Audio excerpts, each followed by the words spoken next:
Well, it's so crazy. I've probably seen you perform a billion times. We've hung out many times, but I don't think we've really had a chance to sit down and talk or even have like a conversation, really. No, we never have. Yeah, so I really appreciate you. Like I said, take time to, and I was like kind of nervous. Coro, I just say this is one of the best CDs ever. This is like gold, man. There's not a bad song on here. that's And antique. I'm sorry? That's an antique. It is an antique, yeah. But over my dead body, nobody's going to take that one. Right. So I tried to do some research about Coro, and the only thing I could find is you used to be a background or a dancer for TVB. Yeah, that's how I first started out. And you grew up in New York. I grew up in Florida. Relocated. Yeah, I relocated to New York when I was like 21, 22. Well, that makes sense then. That's where you met CVB in Florida, then. Yes. Okay. Yeah. Cool. How did that connection ever happen? Oh, well, it's a long story. I was doing commercials and little parts of movies and stuff like that for Miami Vice. And at the time, I had met Spider, which is the ex-member, one of the ex-members to TKA. And we tried to put a group together. It didn't kick off. So what I did was he introduced me to Toga. Toga and I was working on some projects for a little while. And they knew Stevie B. Toga knew who Stevie B was. And they gave me an option whether if I just wanted to release my stuff and go out on my own right away, or if I wanted to go on tour with Stevie B, because that was right when Stevie B started out with Part of Your Body. So what I did, I chose to go on the road first so I could get a little bit familiar with what the stage was about, the performances, and I ended up going on tour with him for a while. And that's what happened with that. Then I went and broke out on my own. Well, that's crazy. So you get a chance to get on stage and work out the bugs and your stage fright. It sounds like you didn't have any stage fright at all. I did. When I went on my own, I still had a little bit of stage fright because now all the pressure was on me. Before it was like you're in the background. You can make a mistake. They might not even notice. But it's totally different when you're on the front line. Cool. Let's talk about Miami Vice, too. You were on Miami Vice. How did that happen? Through a talent agent that I think it was during spring break. I don't remember what year it was. I don't even want to say it because then that's going to put a timestamp. But yeah, as soon as I went to a talent agent, somebody had told me go over there. She's looking for a look and somewhat or whatever. And I went, and as soon as I walked in the office, I just filled out some type of form, and she was like, don't even waste your time with this. I will get this after the fact, after you do this. She sent me out to the set, and I just started working with Miami Vice. Oh, that's awesome. How many episodes? I only did like maybe 2 or 3 episodes, small minimal parts. They weren't anything big. And the most I did with Miami Vice was do music videos for Don Johnson's Heartbeat video. I think it came out in about 4 or 5 of his songs, the videos. That's cool. That's a great way to get in too. That's amazing. Yeah, it was a good experience. Yeah, I bet. And so what year is it? We have this. I'm going to go back to this album because it's the best album ever. So what year is it? Where are you tonight? I believe it's 89. 1989. Okay. 88 or 89. Okay. And did you have the record deal in place before, or did you shop the record? Or? Well, I was working with Zahid Tariq and Todd Terry. I had relocated from Florida. My cousins knew Zahid and Todd, so they asked me, we got this producer you might be interested in, and he heard my demos. So I just picked up and left, man. I left everything behind. I moved to New York, and I went to go meet with the producers, and I recorded inside their garage, a little shed in the back, the demo, and they started shopping it. Well, they went right directly to Cutting Records because they had a record prior to that, which was Love Letters from Giggles. So they already had some type of relationship with Cutting Records. So what they did was we walked in and shopped it to them, and they loved it. Perfect. And I know Zahid wrote all the songs on the album. I'm sorry? Zahid wrote Zahid and Deborah Tariq. Right. And I did some little additional stuff in there. That's cool. So how did you connect with Todd Terry, and how did you connect? I mean, I'm just trying to get the synergy. Like, how did you meet Todd Terry? I mean, at the time, Todd Terry was probably in '89. But when did A Day in the Life come out? That was probably Life. '75 or something That like that. right? Yeah, but so Todd Terry was definitely one of the biggest producers in New York, right? At the Well, time. he was doing the sample. They call him the sample king. He had a lot of samples, and he did do and produce some house records. He was more into the house end of it. But Zahid and Todd were very good friends. So Zahid has asked Todd, you want to jump in on this to do this little thing I'm getting together. And Todd had a lot of ideas, and he put his little loops to it. And that's how that worked out. So I was introduced to Todd from Zahid, by Zahid. So just being in the right place at the right time, just get introduced, and you had talent. You already knew you had talent, so you just walked in and said, "Here's my demo," and then have a nice day. That was it. It sounds like things fall into place for you very easily. It sounds a lot easier, and it doesn't sound like a lot went through it, but there was a whole big process. That's just a short story of it. Yeah. What's the long story? That's what I want to. I mean, like how? I mean, I want to know how it all came about. Like what? Like did were you friends with Todd Terry, or somebody just introduced you? No, I didn't know any of them. It was my cousins that lived in New York, and they would come back and forth to Florida every now and then, I guess for the summer, whatever it was. They were just back and forth so much. And in one of the times that they were down here, they had mentioned a producer to me that they wanted me to meet. And my cousin had spoken to Zahid about me. And so we just linked it up, and like I said, I just picked up and left everything behind. I was in the process of doing these commercials and stuff, little stuff like that, but I was willing to take the leap.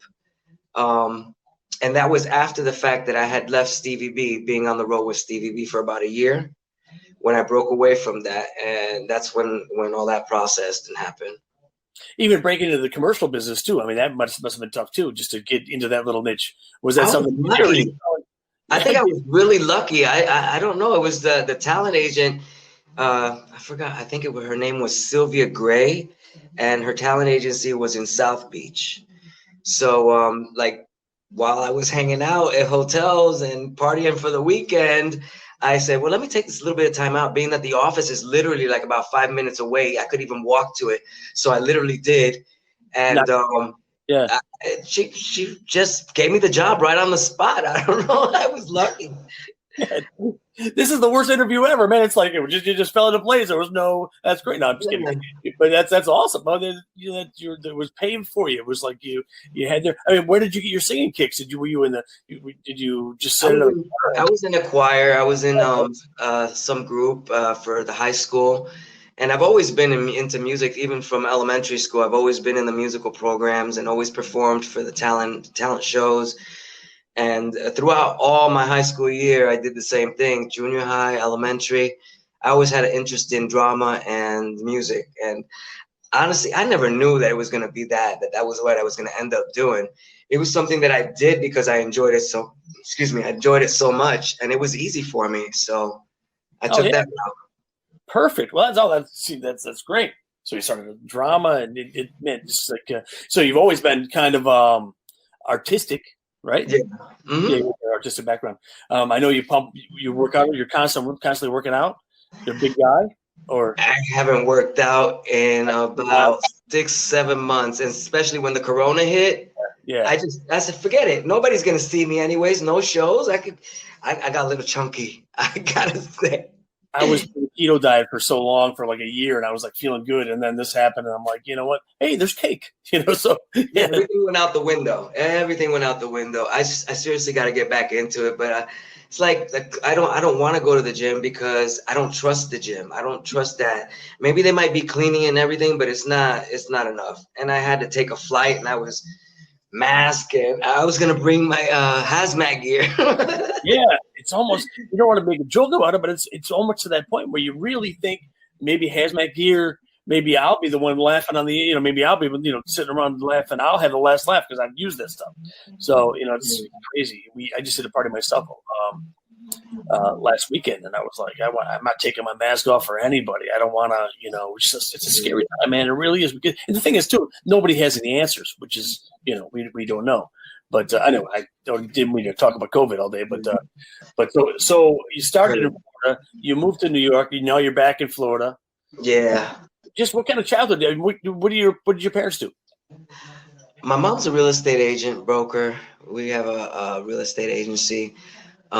She keeps busy doing that. God bless her. She's 70, I want to say 74, 75. Oh, God bless her. Yeah. She's as strong as an ox. She does not even look it. She's maintaining, but I'm being extremely careful because I have family members that I come in contact with every day. Right. So, and my dad's passed away since I was a young kid. So, yeah. But they're in Florida, so you get your parents around in Florida. Oh, that's cool. Well, that's great. So as a kid, you just started, singing, doing the chorus, church, that kind of thing. I didn't sing in church. I went to church a few times. I'm sad to say I used to skip church when I was younger. There used to be a bus that used to come by and pick us up, and I would dodge the bus. And my mom thought I went to church, and me and my best friend would hang out and just be hanging out. And then by the time the church bus was supposed to drop everybody off, we were right there at the location to come right back and pretend we went to church. I feel so bad saying that. But yeah, it would have been fun, but nah, I didn't sing in church. Right. Oh, that's cool. Let's see. So I guess we covered everything. I just wanted to make sure that I feel like there's so much more I want to ask you about, but it's all fell in so easily. Like one thing led to another, another thing led to another. Any stories about being in the studio? But it sounds like you had a studio experience. So you were like, put these on, and there's the microphone, and do your thing. Yeah, it was like that. But you see, I got a little bit of what it was like when I was with Stevie B, because at the time he had a song that he had given to me, and I was practicing and rehearsing it. And I almost want to say, I know I recorded it because we did vocals. So that was my first time. No, actually, my first time recording with the microphone and all that was with Tolga before I ended up recording with Stevie B, because at the time I was with Stevie B, he also had a few tracks and he presented one to me. I was coming from Stevie B camp. So what do you call it? And I rehearsed it and everything, and I did fairly well, but he ended up keeping the song for himself. What song was it? Do you remember? You want me to tell you the name of it? Yeah, absolutely. Spring Love. Really? See, that would have been a whole nother path. Yeah. So he ended up keeping it for himself though, and then C'est la vie. I ended up breaking away from the whole group thing and ended up doing my own stuff.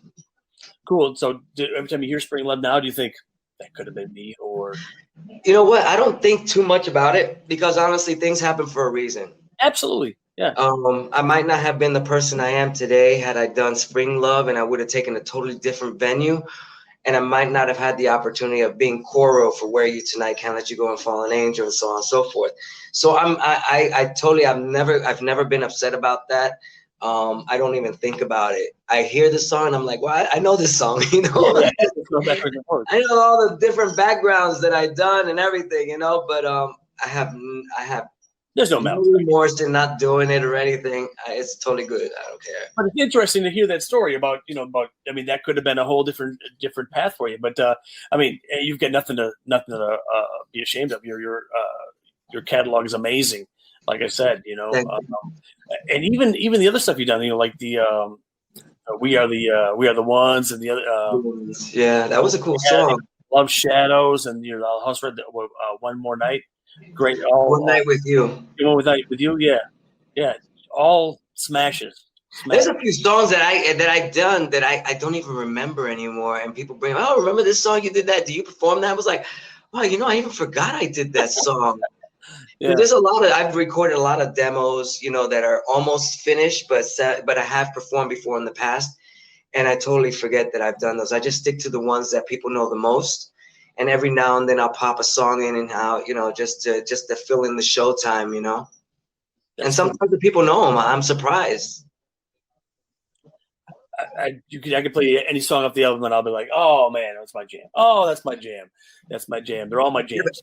I'm talking about songs that didn't make the album, that didn't even go on the album. Oh, really? Oh, I have like a total other album that was never released, including Spanish stuff, reggaeton, salsa. I have R&B pop, stuff that I've recorded that in the process, when freestyle was going like this, the wave was so up and down, I didn't know what direction to go in myself. So I kind of did things in advance and worked on different material to just have something prepped up for when the sound, you know, when I knew what the programmers were going to go with, I could somewhat adapt, and maybe I might have been ready to release something. But I stuck with the freestyle, and you know, it's been like a tidal wave riding in. I'm still on it, you know, but I stuck with that. Right. I mean, it's just one genre. It's hard to, once you get into that niche, it's hard to break out and do something else. It's like you get pigeonholed, you know. Yeah. I'm glad you stuck with it, man. I love all the songs, man. They're all great. Do you enjoy being on stage? Do you enjoy doing shows? I love doing shows. I call it like going to the playground, because off stage I'm a total different person. On stage I'm another person. I have a split personality. I get away with so much when I'm on stage. Where on the other hand, if I wasn't on stage, I wouldn't do half the things I did or say half the things I did, because I like to sit back, watch, and just relax and absorb and listen to people, opposed to just being a loudmouth and screaming and cursing and jumping around and playing pranks. Well, I do pranks, you know, on stage, but you know, it's two different people. It's two different entities. No, that's very, yeah, I get it.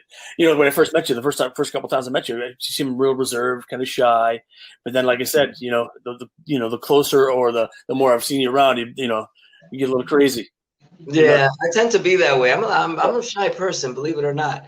But once I get comfortable and I know the person, or I know my environment really well, they'll try to get rid of me. They can't. I'm a pain in the ass. I remember the Cuban Fest when we were on the golf cart, just driving around, going crazy. I thought it was so much fun. That was so much fun. I had a blast, and that some lady had to spoil it. I didn't know who she was, so I was like, "Oh, okay, let me stop before they kick me off the campus," type thing. But it was me and Betty and Cynthia, and when I whipped it around a corner, Cynthia almost like ricocheted out the back. She almost fell out. We had a good time. That's awesome. Well, hey, man, you know, like I said, this is like everything just kind of fell in place for you, man. It's just so cool to even talk to you. I really appreciate taking time. Anything else you wanted to add, or anything else you want to add to your story? Well, I mean, I have been working on some new stuff. It's not freestyle. It's reggaeton, because I'm trying some new things, and I went a different venue, and we did not release it yet. We put a little bit of, you know, a little taste for the public. But being the coronavirus is going on, we're trying to figure out when exactly we're going to release the record. So I'm working on the reggaeton stuff right now. And then, you know, in the same process, I'm working on a little bit of freestyle stuff with a secret producer and a secret artist that I'm not going to mention anybody now, because, you know, I like to work in silence. That's why when something happens, it happens. And I don't know. I don't believe in saying what you're doing all of a sudden. Then you know, sometimes your closest people are your haters. So that being said, I keep a lot to myself, and I'm very careful with what I release or what I say to people, because I don't want to spoil it. And then if it doesn't happen at the time, then they'll be like, "Oh, he said this, or he was supposed to be at this time." And no. So like I said, I work in silence, and when it's ready, it comes out. So yeah, but I am working on reggaeton right now. Awesome. Well, I hope I get a copy when you're done with it. I'd love to hear it. You most definitely will. Spread it out to the world.